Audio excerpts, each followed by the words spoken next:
Hello বন্ধুরা, good morning, শুভ সকাল। তোমরা সবাই কেমন আছো? আশা করি ভালো আছো। আমিও ভালো আছি। আমি রনিতা নতুন আরেকটি ব্লগ নিয়ে চলে এসেছি তোমাদের সামনে।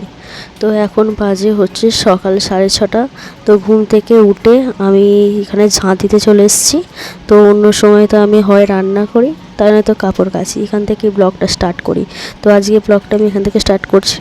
তো আমি আজকে সকালে উঠে আগে বাসি ঘর ঝাঁট টাট দিয়ে নিয়েছি, কারণ অন্য সময় রান্নার তাড়াহুড়ো থাকে। ছেলেটা ওরা ঘুমোয়, উঠতে চায় না। তো আজকে তোমাদের দাদাভাই ঘুমিয়ে আছে, তো তবুও ঝাঁটটা দিয়ে দিলাম। দিয়ে রান্নাটা করবো না, ভাবলাম আগে ঘরটা ঝাঁট দিয়ে দিই। ঝাঁট দিয়ে তারপরে বাকি কাজে হাত ধোবো। নয়তো ছেলেটা উঠে পড়েছে যেহেতু, তো এখানে খেলাধুলো করবে, এ তো করবে, তো নোংরা হয়ে থাকলে তো সেখানে ও খেলবে। সেই জন্য আমি আগে ঝাঁট দিয়ে দিয়েছি। তো এখানে আমি ভাবলাম আজকে কাজের টেবিলটা একটু পরিষ্কার করি, নয়তো এখানে করে বড্ড এলোমেলো হয়ে আছে। তো চারদিকে পাথর পাথর পড়ে আছে, জানুন যেহেতু বাড়িতে বাচ্চা ছেলে আছে, তো এখানে হাত পাত দিতে পারে। তো পাথরগুলোতে হাত দিলে হয়তো মুখে ফুটতেও পারে। তো এইখানে আমি পাথরগুলো জায়গাগুলো ভালো করে পরিষ্কার করে নিই, পাথরগুলোকে একটা জায়গায় করে পুড়ে রাখবো। তবু সাধারণত এখানে হাত দেয় না, কিন্তু তবুও কোনো সময় হাত দেয়। কারণ ধর এসি রিমোট ফিমোট ধরতে যায় বা কোনো কিছু নিতে যায়, তখন এখানে আসে। তো আমি বোর্ডটা পরিষ্কার করে নিয়েছি। বোর্ডটা একদিন অন্তর প্রচুর ধুলো পড়ে, আমার ধুলো পড়ে না, এই বোর্ডে আর কাজ করতে ভালো লাগে না। যেন মনে বোর্ডটা সবসময় পরিষ্কার থাকবে, তো তাতে করে কাজ করতে ভালো লাগে। তো আমি কাজের টেবিলটা যে ভালো করে পরিষ্কার করে নিচ্ছি। তো তারগুলোতেও অনেকটা ধুলো পড়ে গিয়েছিলো। তো তারগুলো এগুলো পরিষ্কার করা হয় না, কারণ কাজ টাজ সকালবেলা করতে গিয়ে এই দিকে কাজের টেবিলটা পরিষ্কার করি মাঝে সাঝে, কিন্তু এতটাও ভালো করে করে না। তো আজকে ভাবলাম তার এগুলো সব ভালো করে একটু পরিষ্কার করে নিই। করে নিয়ে আজকে বেশি কিছু সেরকম রান্নার ঝামেলা নেই, কারণ রান্না সেরকম কিছু করবোই না আজকে। তো সিম্পলের ওপর দিয়ে রান্না করবো, তাই ভাবলাম আজকে যেটুকুন টাইম থাকবে সেটুকুনটা ঘরটা একটু পরিষ্কার করে নেবো। এমনিতে প্রত্যেক সপ্তাহে একবার করে ঘর পরিষ্কার করা হয়, কিন্তু তারপরে এই কাজের জায়গাটা করে করা হয় না, কারণ এখানে করে আমার কাজের পাথরগুলো পড়ে থাকে। সকালবেলা কাজ থাকে, করে দিয়ে আসতে হয়। তো আজকে কোনো সকালের কাজ রাখিনি, রাত্রিরে সব কমপ্লিট করে দিয়েছি। তাই এখন ভাবলাম সকালবেলায় টেবিলটা পরিষ্কার করে নিই, কারণ একটু পরে কাজ নিয়ে চলে এলে আর এই জায়গাটা পরিষ্কার করার টাইম পাবো না, কারণ এখানে সব এবার পাথর সব ছড়ানো থাকবে। তো এটা কাজে ভালো করে পরিষ্কার করে নিচ্ছি। আর আমার এই কাজ টেবিলটাতে না, আমি এখানে যেমন কাজও করি, আর তো এখানে রিলস ভিডিও সব কিছু এখানে বসেই করি, কারণ এখানে রিং লাইটটা আছে, কিন্তু ওইতে করে আমার সুবিধা মনে হয় না। আমার মনে হয় যেন এই জায়গাটা করে বেটার, চেয়ারে বসে এতে ফিলস বানানোর জন্য খুবই ভালো জায়গাটা, আর লাইটটাও ভালো পাওয়া যায় এইখান থেকে। তো আমি এই জায়গাটাতে সব কিছু করি, আর কাজও করি, ভিডিও বানাই, এডিটিংও বসে এখানে আমি করি। তো এখানে করে পাখার সাউন্ডটাও অতটা আসে না, তো এটা ভালোভাবেই করা যায়। তো আমি এই টেবিলটাও আগে কাজ করতাম, যখন তোমার দাদাভাইয়ের আমি দুজনে কাজ করতাম, তখন এই টেবিলটা লাগতো। এই টেবিলটা আমি করতাম, ওই টেবিলটা তোমাদের দাদাভাই করতো। তো এখন কাজ করে না, তো আমি একাই কাজ করি, তো এই জায়গাটা লাগে না। তো ওই ল্যাম্পটা খুলে দিয়েছে, আমি ওর উপরে ঢাকনটা ওটাও খুলে দিয়েছি। তো দেখতে পেয়েছি আজকে রান্না কিছুই করিনি, শুধু পটল ভেজেছি, দুটো পেঁয়াজ ভেজেছি। ওই পটল দিয়ে পেঁয়াজ ভাজা, পটল ভর্তা হয় না, ওরম মাঝে করা হবে, আর আলু সেদ্ধ ফেনে ভাত হবে, তো সেটা দিয়ে আজকে খেয়ে নেবো। আর আমি মুড়ি খাওয়ার জন্য পেঁপে আলুর একটু ছেঁচিয়ে করেছি, তো সেইটা আর ভিডিও বানাইনি। ওটা শুধু প্রেশারে জাস্ট নেড়ে দিয়ে শুকনো লঙ্কাতে বসিয়ে দিয়েছিলাম, তো হয়ে গেছিলো। তারপরে তো দেখতে পেয়েছো গ্যাসটা আমি এখানে পুষে নিচ্ছি। গ্যাসটা পুষলে এত সুন্দর লাগে না, চকচক করে। আর তো গ্যাসটা একটা রান্নাও যাক বলেছি না, আমি একটুখানি নোংরা হলেও গ্যাসটা পরিষ্কার করে নিই, কারণ গ্যাস পরিষ্কার থাকলে যেন মনে হয় সবই রান্নাঘরটা পরিষ্কার আছে।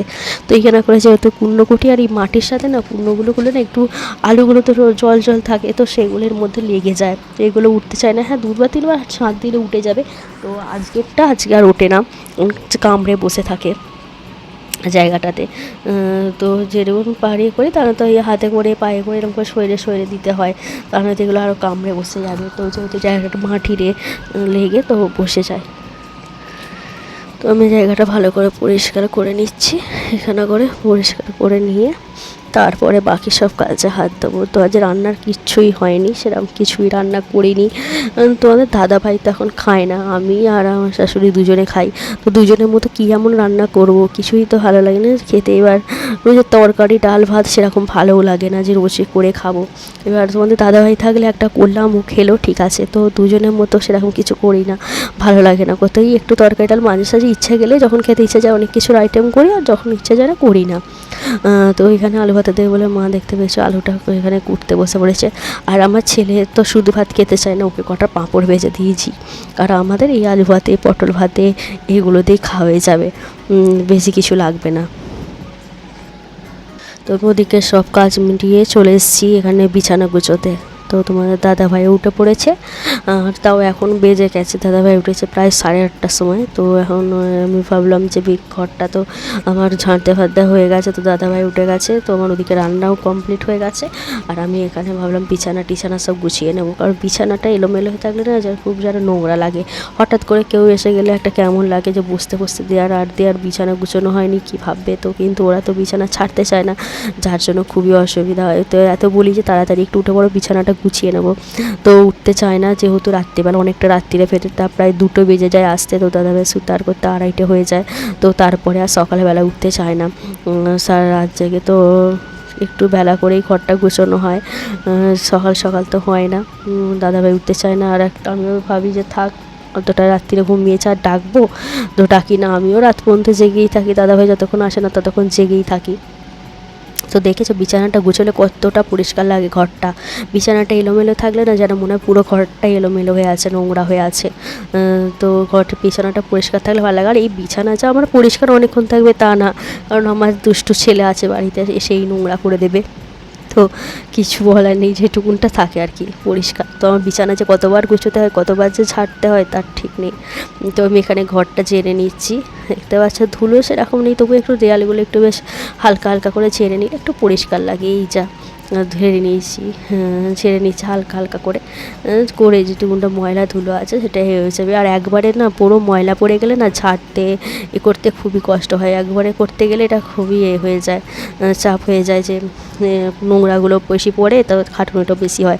এটা করে রোজ রোজ একটু করে 2 দিন অন্তর ছাঁটতে দিলে আর এতটা কষ্ট হয় না। তো এখানে দেখেছো কতগুলো হোমিওপ্যাথি ওষুধ, তো একটাও খেতে পারিনি। আমার ছেলে আছে, আমার আছে, সকালবেলা খালি পেটে টাইম হয় না, আমার ছেলে খায় না আর আমার টাইম হয় না। তো তোমার দাদাভাই খুবই মুখ করে যে খাওনি, আরে বাবা আমার মনেই থাকে না, কী করবো। তো আমি আলমারি এগুলো সব পুছে নিয়েছি, ওগুলো একটু রোজের পুছে নিই, কারণ ওটাতে ধুলো পড়ে যাবে, সেই ওগুলো ভালো করে পুছে নিয়ে এখানে কড়াটা সবই পড়েছিল। তো শাশুড়ি ভাত চাপাতে চলে গেছে ওদিকে উনানে। তো আমিও ভাবলাম এদিকটা করে তাহলে কড়াটা মেজেই নিই। তো কড়াটা আমি ভালো করে মেজে নিচ্ছি। আর এই কড়াতে না প্রথম নতুন এই কড়ার মধ্যে এটাই একটা সমস্যা যে দাগগুলো প্রচুর বসে যায়।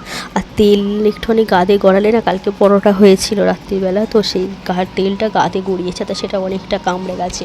তো সেটা তুলতে আমার অবস্থা পুরো খারাপ হয়ে গেছিলো। আর আমার ছেলে তো এতে পাঁপড় হয়েছে, তো সে কারণে অনেকটাই পুড়ে গেছিলো। তো আমি তো পারি নিয়ে করতে বালি নিয়ে এসেছিলাম, বালি নিয়ে ভালো করে ঘষে তুলেছি, নয়তো উঠবে না।